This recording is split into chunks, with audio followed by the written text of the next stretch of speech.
Do we want Azeroth to wake up? Pyro discusses Lovecraft, old gods, and more with his chat. Let's see. I don't know if we want... Look, we definitely don't want Azeroth to wake up if the whole world's going to explode when she hatches out. But I don't think that's what's going to happen. What I would say is, I feel like the old gods have a goal to wake up Azeroth, and the Titans have a goal to keep her asleep. Well, let's find out what you guys think could happen if she wakes up. So yesterday we talked about Norgannon a little bit in the Discord and came to the discussion about Norgannon potentially being the god of fate. In that, like, yes, Aman'Thul is time and Norgannon is space, and that they're inexorably linked to one another. Sure. But that that time and fate are essentially two forces that are essentially, well, I said that twice, attempting to align for, well, what do I call? I guess it's destiny. Time and fate. There's a lot of terms in this game that refer to things being like written in the stars or as the stars foretold. And we've played more and more with the idea that perhaps the discs of Norgannon are not necessarily just a history of the past. Oh shit. You know when I think of time and fate and how they relate to each other, I think of one little cutscene, and it's one of my favorite ones in the whole game. You guys remember this one, where Prophet Velen and Illidan talk? All forces are on board and accounted for. The Vindicar will be ready to depart. I love this thing. But as far as time and fate go, this is the cinematic I think of. Argus, we will meet with the army of the light and begin our invasion.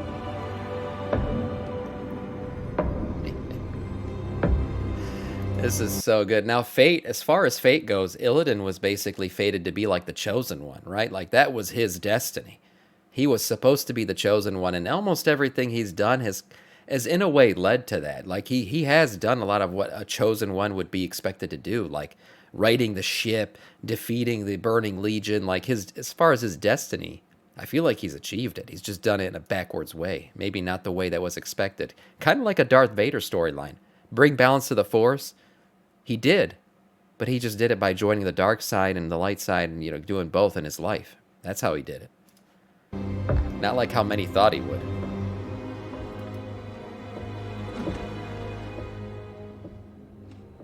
But yeah, Prophet Velen and Illidan chatting. What you're truly asking of him.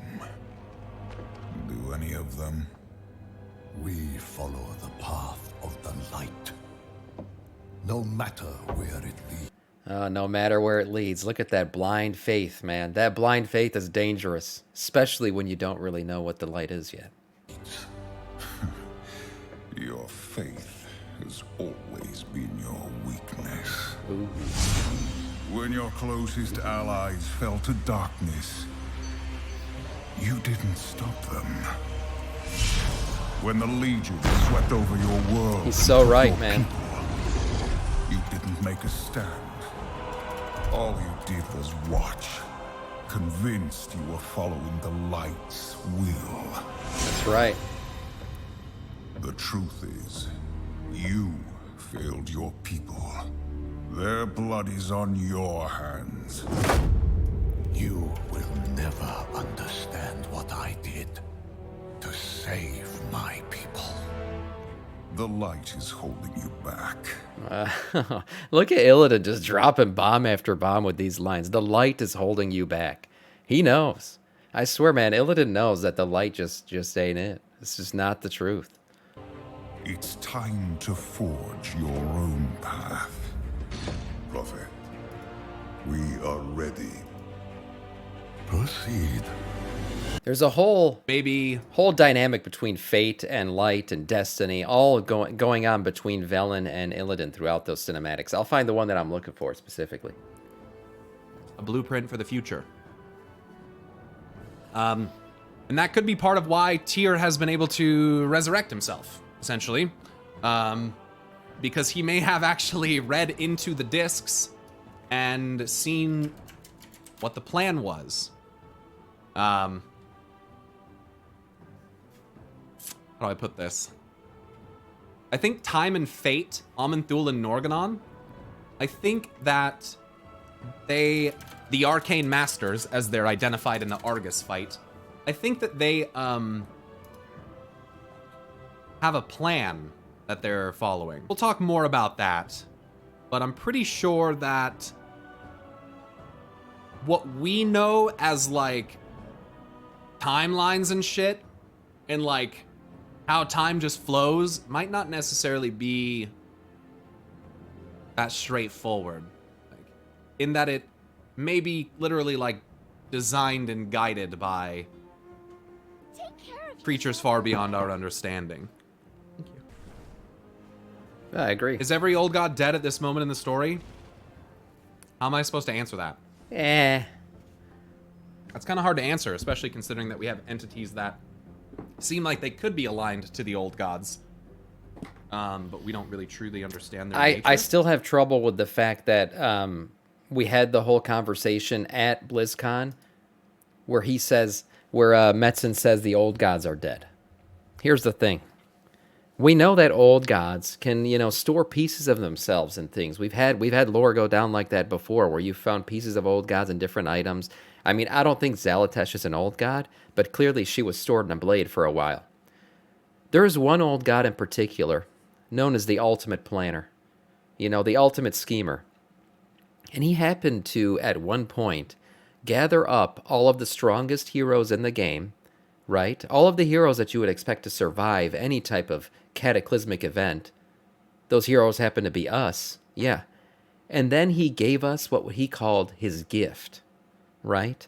Little piece of himself that he implanted on our foreheads. Yeah, he was there.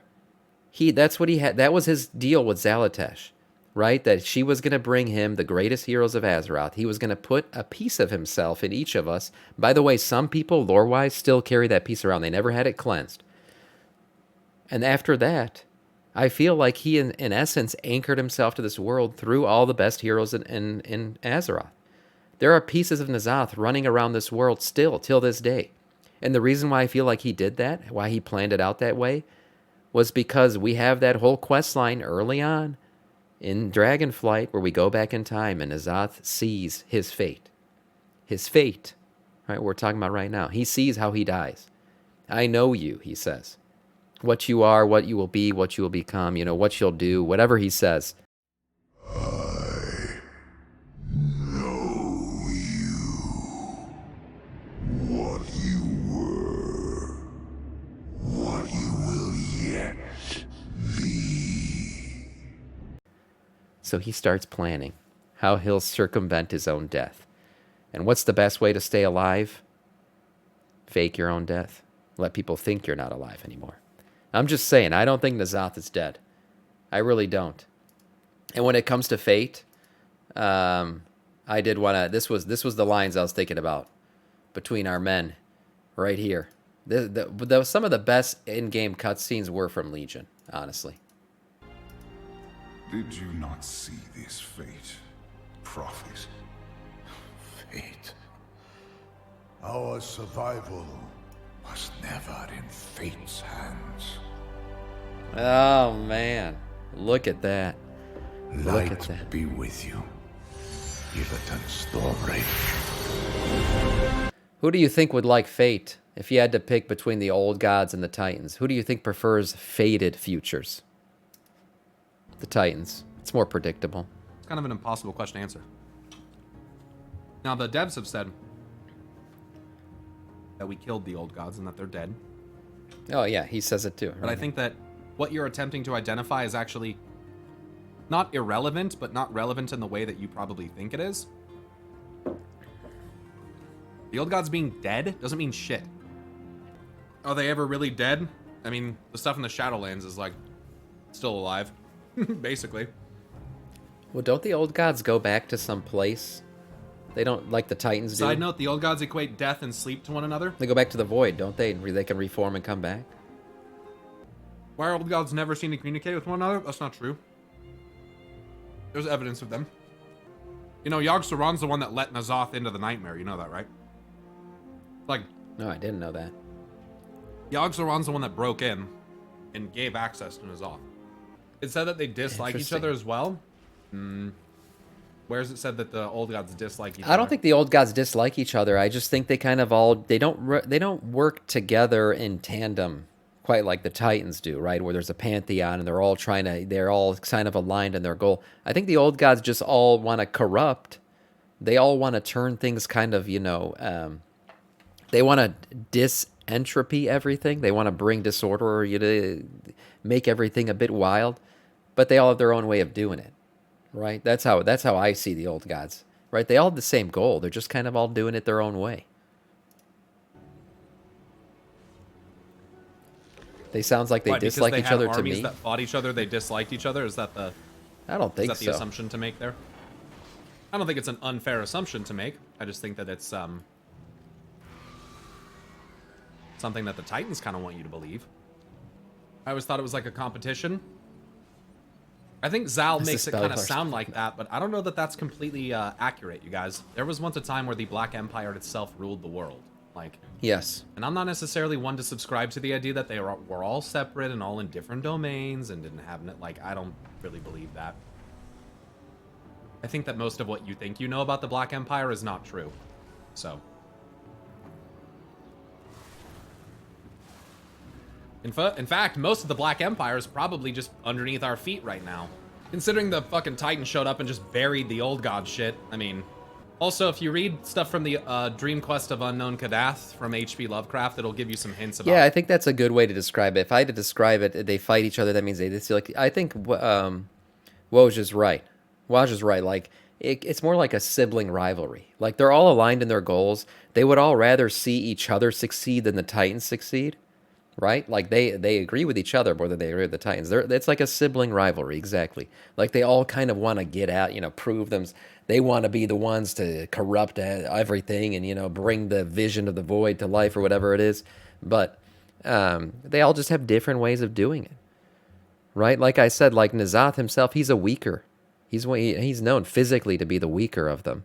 But his way of doing it is by scheming and planning and, 5D chess and all that. Whereas Yogg-Saron is much stronger, and his way of doing it is different. It's more physical. So, just because they disagree on how to get it done doesn't mean they hate each other. It's like a sibling rivalry. Yeah, you bicker, you fight sometimes, but at the end of the day, if anyone fucks with your sibling, you're gonna beat the shit out of them. So when the Titans come, trust me, they would all be aligned against them if they could.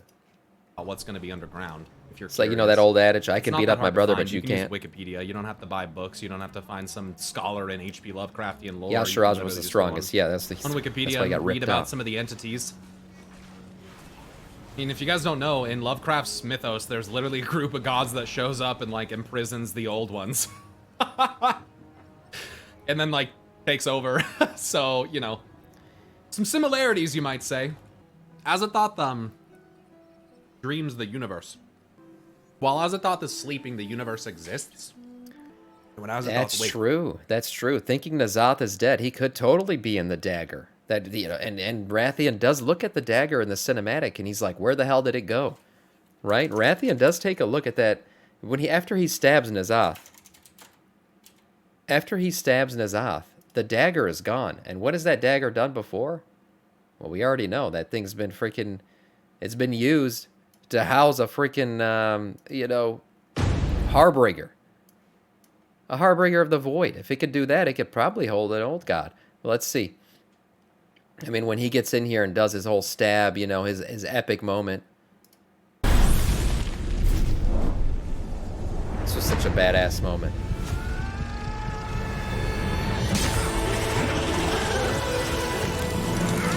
If you pay attention to it, look at what's happening. It doesn't look like power is going from it into him. If you look at the way the power is flowing, it's flowing from N'Zoth into the dagger. Look at this. See that? Oh, where's the dagger? Oh, it worked. He's no longer concerned about it. The dagger's gone out. Well, I guess it worked. He's not thinking, I could have just stored N'Zoth in this freaking dagger and I don't even know where it is now. Yeah. Except, it doesn't. But, Here's my thing. The dagger absorbs Azeroth energy, wakes up. right? And that I energy think could it probably just be released. spells the end of reality as we know it. So let's keep Azeroth sleeping. Let's not. Let's not. Azeroth is part of a great cycle. Azeroth's the And balancer. there ain't no cycle happening right now, I'm gonna tell you what. The ZOTH is an interesting one, by the way. It can be a little difficult to attribute to Lovecraftian entities. He's unique. There's like, let me put it this way. Yogg-Saron is very easy to relate to Yogg-Sothoth. I've said it many times. N'Zoth is alive. Yashiraj is very easy to relate to like Shub-Niggurath. I think that's who that was. Goat That's of a right. Thousand Young. And not only is he in the dagger, but he has eyes everywhere. Who are his eyes? Us. He literally gave us his gift. And his gift, in the lore, had to be cleansed to be gotten rid of, and a lot of people never even cleansed it. I'm just saying, he not only is he alive in the dagger, say, or whatever, but he's still seeing everything that's going on through us. You know, Cthulhu. He's aware of everything. There's actually, it's interesting though. Yep, see, Pepper because never Cthulhu cleansed. has a name more inspired by Cthulhu than the ZOTH. The ZOTH is way more like Deceiver's Cthulhu gonna than deceive. Cthulhu. So I don't know. Kind of weird. There's a lot of like inspiration in this game is a very intricate web. He's my It's not a favorite very old god. simple N'Zoth thing. is. Like you can't just look up one entity from like a mythos and be like, oh, this is what Sargeras is based on. You can't really do that because if you look at Ares, Will we get WoW 2 when Azeroth's... I don't know. you look at Sigmar, you look at Cert, if you look at fuck, I could go. It's like a collage, right? It's not just one thing, as it should be. Direct pulls are weak in fantasy. Yes, they are, which is why simply looking at Azathoth and going, oh, if Azeroth wakes up, the universe ends, so we don't want to wake her up. It's like, no, Yeah. it's not that. It's not that. Like I said, the Titans have a goal of keeping her asleep. The old gods have the goal of waking her up. Emerald Dream, dreams keep you asleep. Emerald Nightmare, nightmares wake you up. Like the whole destruction of the outer surface. You can't wake her up with the nightmare? Okay, corrupt the freaking dragon of the earth, dragon aspect of the earth, and have him knock on the door a little bit loud. Right? Have him make some noise on the outer surface. Maybe that'll wake her up. Deathwing. Right? That's why he was brought about and corrupted and everything. That was their goal. Again, wake her up. Everything that's been done is an attempt to wake her up. Sargeras, he's anti-Titan. He's anti what the Titan's goals are. Let me poke my sword into the planet and try to free her from her prison. Wake her up. So in the end, if we're starting to realize that everything the Titans do is kind of anti what we would want, I'm not saying the old gods are perfect and they are aligned with what we want. They're not. But we do know that the Titans and what they want is not aligned with what we want. That's for sure. If they could have their way, they would take away our free will tomorrow, turn us back into stone boys, and just have us walking around the planet, doing their biddings. Sargeras did nothing wrong. He tried to wake her up. That's right, yeah. So, with that in mind, if the Titans want her to stay asleep, and we know that nothing they want has ever been good for us, and the old gods want her to wake up, whether or not they want to corrupt her and turn her into something else when she wakes up, I would have to say, if I had to put my bread in one basket, I would say maybe waking her up's the right choice. Maybe waking her up. Based on what we know about these two entities, these two forces going at it, I think waking her up is probably the right choice. So yeah, I think we do want to wake her up, and I don't think it'll kill us all. Clear. Like, yes, Azathoth, Azeroth, but maybe the inspiration that you should be looking at is more that he is like the creator of the universe. Maybe that's the connection. Not that, I don't know. There's a lot of opportunity for different things, so I'm not saying it is one way or the other. Yogg-Saron is a very cool baddie as to well. Look at both options. His blood is ice crown. Yeah, this is very interesting stuff. Very interesting stuff. I love to speculate on this stuff. And again, if I had to choose, do I think Azeroth coming out is going to destroy the entire planet? No. I think her coming about is going to bring some type of balancing of the forces or awakening where disorder and order can coexist. And that's why I think the Titans don't want her to come, because they can't imagine a world where disorder coexists with order. Like, they physically cannot even fathom that. Like, that doesn't box in their brains. That sounds horrible. But I think that's exactly what's going to happen. I do think she's going to wake up in the end, and that'll be the end of the last Titan as well. Or she is the last Titan. Who knows? Who knows? I guess we'll find out soon.